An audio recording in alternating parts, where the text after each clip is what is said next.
And we're rolling.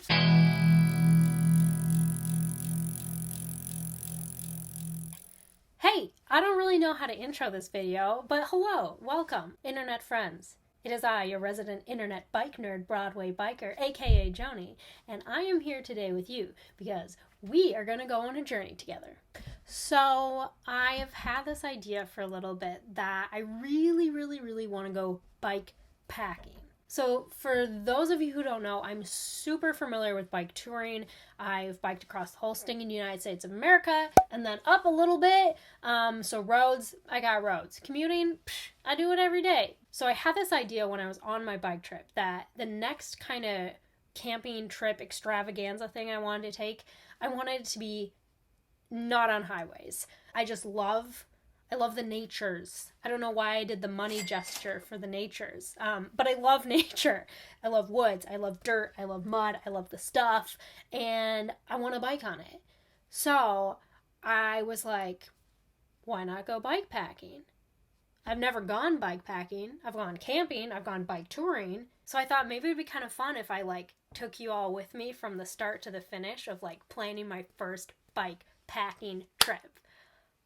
So, come on, let's go! And by let's go, I mean, I'm gonna stand right here because this is my computer area. Okay, so I want to start small. Initially, I had these big visions of me mountain biking across the tundra, and then I realized I can't really ride single track to save my life. So, I think I'm gonna hold off on the whole mountain town stuff, and I'm gonna look for crushed gravel, dirt, stuff that I can modify my current bike to be able to go over no problem. Let's find a route. So I want to kind of stay local. I would love to go and bike in Montana. That's my dream. Okay, we're working up for Montana. I'm putting it out there in the universe. You're hearing it. Montana is the dream. But for right now, we're going to stick to the Midwest because it's home, it's safe, it's easy. By safe, I mean I know all the things that are going to kill me, and there are not a lot of things that are going to kill me here. Well, it's not the heat, it's that darn humidity. We're going to stick to non-grizzly bear territory. I took a little gander at this website earlier. It's called Bikepacking.com. Surprise, surprise. And it actually seems to be pretty awesome. So we're on Bikepacking.com. What I'm looking for is something that's probably going to be a weekend. I want to start out small. So I'm looking for about 3 to 4 days of travel. I'm looking for hard packed stuff that I can ride with a steel frame touring bike with just different tires and maybe some different setup accessory. That's going to be part 2 of this video, is making my bike ready for bike packing. Very excited about that. Stay tuned. Why do I keep pointing at you? I'm Uncle Samming you. Sorry. All the comments are going to be your energy is chaotic. What has happened? Did you drink too much caffeine? And I did not drink too much caffeine. I had 0 coffee today. Let's look in the Midwest. Already I'm seeing that our options are kind of nothing at all, which is sort of understandable. I'm seeing 2 routes in Wisconsin, Minnesota area that are kind of piquing my interest. So let's take a check at them. I want to go on a giant muskie mouth. I don't even know if that is a muskie. Maybe that's a pike. Okay, total distance is 107 miles. So here's another thing I'm thinking about. I'm thinking about normally when I would tour on asphalt, I would push 60 or 70 miles in a day. And I'm realizing that I really can't hold myself to those standards on gravel. I am cutting my mileage in half for what I would normally expect myself to be able to do on a paved road. So I'm looking for things that I can do about 30-ish miles per day. I don't know, I'd rather be safe than sorry, right? I'd rather just hang out at my campsite and touch a beaver or something. This looks great.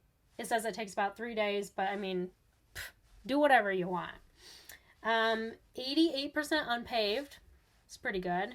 6.5% single track. It's a 3 difficulty, which is good because I don't have good mountain bike handling skills. Yeah! Cool. So it looks like we're doing a little bit of climbing, not too bad. Apparently the route was developed as a way to introduce bike packing to uninitiated Wisconsin members of Bike Fed, whatever that is, which I love it. I'm uninitiated. Nice. So it looks like they have marked 2 campsites, but I'm seeing that most of this route goes through a national forest. And while I don't know all the rules for Wisconsin, most of the time in national forests, you can disperse camp pretty much anywhere.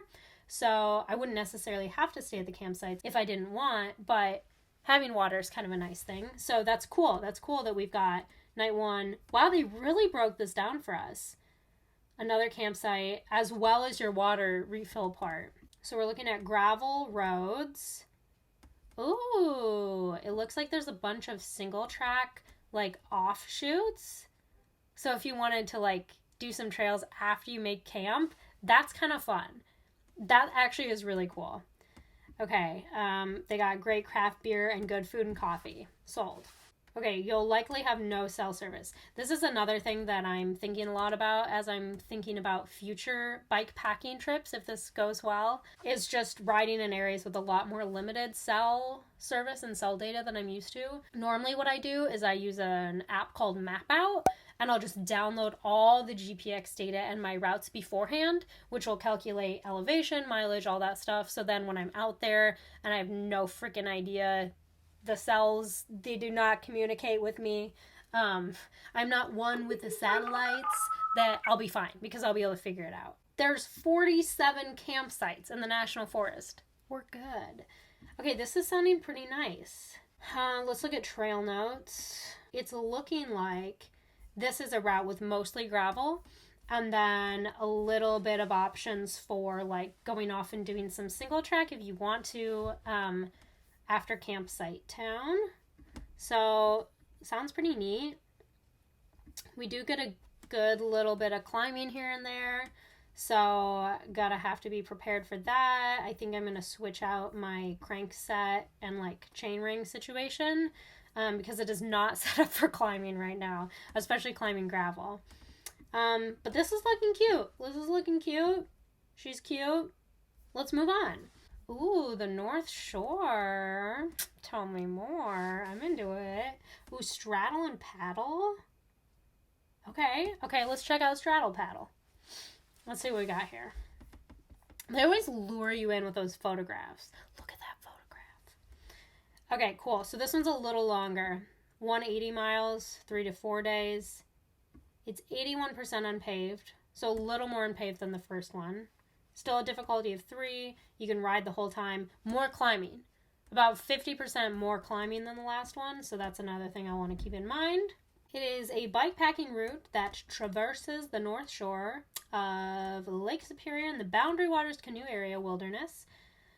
Straddle your bike through the North Woods and paddle canoe on the finest short day trip loop the Boundary Waters has to offer. I probably won't do the canoe part, but I'm into the straddle the bike part. So let's look. All right, if you're hungry for single track, you can always check out the 2 great single track trail systems along the route. That's pretty cool. I don't know if my bike's going to be like single track down, but maybe it is. Okay, route difficulty. This is what we like. The route travels relatively flat national forest, double track, and gravel roads. It's passable by gravel touring bikes. We recommend 35mm tires at a minimum. These are descent hills, but certainly not hard, manageable even under load. That's what I like to hear. So this one sounds a little more technically challenging and a little bit longer, but it also sounds really beautiful. I really like the North Shore. So let's take a look-see-do at this map. Oh, hot diggity dog, we got campsites all over the place. But yeah, I really like with this one, like we're passing through a lot of different lakes, little marshlands, creeks. I am thinking though, if I do this one, I will have to be really conscientious of like how soon it's rained because I can anticipate, looking at the amount of lakes and creeks that this route has, that could really put a damper on my camping trip. Okay, remote national forest, double track, and gravel roads. I love it. I'm into double track, I'm into gravel. Suitable between May to October. Okay. I'm gonna go earlier, probably in May, because I don't want to get assaulted by mosquitoes, the national bird of Minnesota. Fun fact. Okay, so developed United States Forest Service sites require a self-service fee, but this includes potable water and generally have larger, more private sites. Rustic forest sites are free but don't have potable water. It looks like we can disperse camp. So that's pretty cool. Oh, here's a fun fact for anyone wanting to consider this. This is an extremely hammock-friendly route. I think I'm going to go with one of these two routes. I think bikepacking.com is amazing. It's free. The amount of detail that they have on their routes is actually pretty astonishing to me.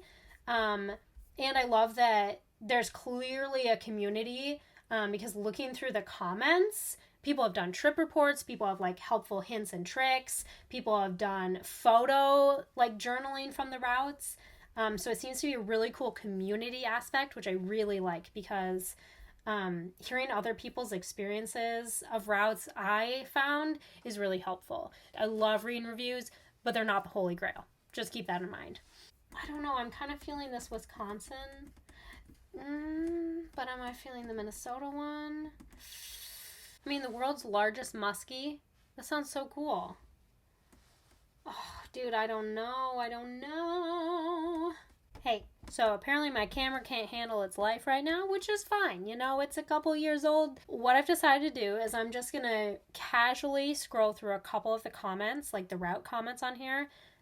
I'm going to let that inform my decision, just based on the vibes. I'm going to let the vibes speak to me. Is this how bikepackers talk? I'm sorry, bikepackers. I'm sorry. Okay, so I'm going to read some comments, and like what my heart tells me is the way to go, I'm going to go that way. So I'll see you when I decide on a route. And welcome back to the most beautiful day outside. It's a couple days later. I've spent time debating, deliberating, and I decided to go with, drumroll, the Wisconsin route, Tour de... Oh crap, I'm going to forget how to pronounce it. Hold on one second. Tour de Chequamegon. It's an Ojibwe word. I had to look it up.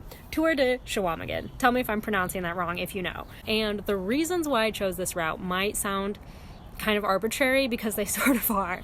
But a lot of bike touring is really arbitrary. So I imagine the bike packing is also like that, very up to personal preference. So one thing that I did was I tried to street view or aerial view as much of the two routes as I could, just so I could sort of get a feel of like what the actual path was like, what the terrain was like, what the forest was like, and I just liked the look of the Wisconsin route a little bit better. It had more of a like what I consider like a classic mountain bike woodsy kind of vibe to it, which I was really into. This is gonna make some people mad, but another reason that I chose the Wisconsin route was I was just really feeling the deciduous trees vibe. I'm sorry, I love pine forests, I think they're great, I think they're beautiful, but for whatever reason, I was just really feeling an adventure through the maples. I don't know what it was, the maples, they were calling to me. So I chose the deciduous over the conifer route. I saw a couple of trail photos, and just like that like single track through the trees, ooh, it just looked so good. And it just really looked like something I wanted to ride on. So another point for Wisconsin. It's so sunny. Lastly, it was just a slightly shorter mileage overall, which, seeing as this is the first bikepacking trip I'll be taking, I figured, better safe than sorry. Things I also took into consideration when going through the routes were how many campsites I could find, if the campsites were open and when they were open, when water was available at the campsites, if the trails were even open. Currently, none of the trails are open, so I'm going to have to be constantly checking the National Forest Service website.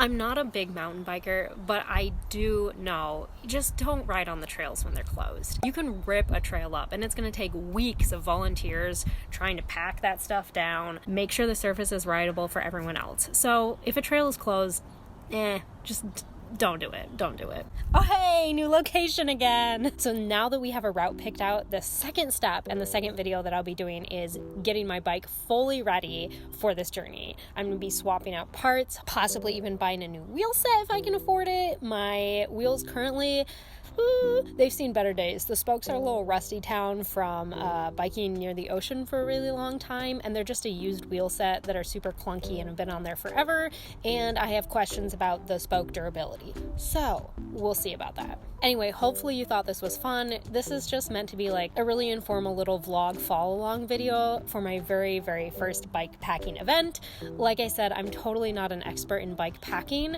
so if you're planning on learning anything about bike packing, I would definitely check out bikepacking.com, or if you're specifically looking in Wisconsin, if you're a Midwest person, Bike Fed. I looked at their website, super awesome. Check them out as well. Thanks so much for coming along from the ride. I hope that you learn from my mistakes. Maybe we learn a bit about bike packing together. Please comment any suggestions, tips, anything that you have below, because like I said before, this is my first time bike packing, and while I'm not a total newbie to this, I definitely will make some beginner mistakes, I'm sure. Anyway, enough about me. Go get your butt on a bike. I hope you have a great rest of your day, weekend, night, wherever it is where you are, and I will see you in the next video. Bye! Baby, what you wanna say has been written anyway. Go ahead and let it out, then we'll figure this all out. Trying hard to break the mold, but you end up finding gold in the simplest of ways. Go